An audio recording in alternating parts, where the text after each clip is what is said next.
Viral wanita di Bandung ditipu vendor hari H pernikahan tak ada dekor, subuh-subuh cari pengganti. Beredar di media sosial sebuah video yang memperlihatkan seorang perempuan asal Bandung berbagi pengalaman dirinya pernah ditipu vendor pernikahan. Kisah ini dibagikan oleh akun TikTok Sofia Put sontak viral dan menarik perhatian dari warganet.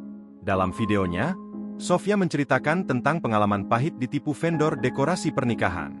Ia mendatangi gedung pernikahan sebelum matahari terbit, namun belum ada dekorasi di dalam gedung tersebut. Dalam video yang dibagikan, terlihat sebuah aula yang kosong.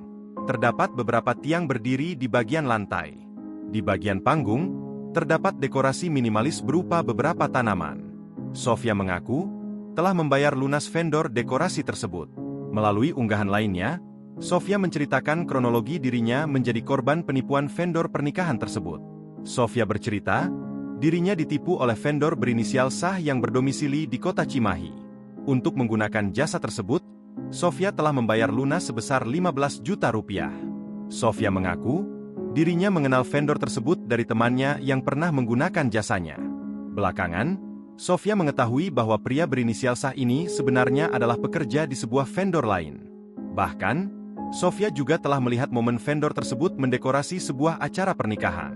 Salahnya, Sofia justru mentransfer uang jasa itu langsung kepada Sah dan bukan kepada pemilik aslinya. Tak menaruh curiga, Sofia pun yakin bahwa Sah ini adalah orang yang amanah. Kemudian, pada H1 pernikahannya, Sofia pun ingin memastikan bahwa vendor dekorasi telah bekerja. Ia pun memesan jasa ojek online untuk mengecek lokasi pernikahan yang berada di daerah Cikutra, Kota Bandung. Akhirnya, Sofia pun memutuskan untuk mengganti vendor itu dengan vendor yang berada di dekat lokasi pernikahan. Ia bercerita, ketika acara akad nikah telah dimulai, para tukang dari vendor dekorasi masih bekerja.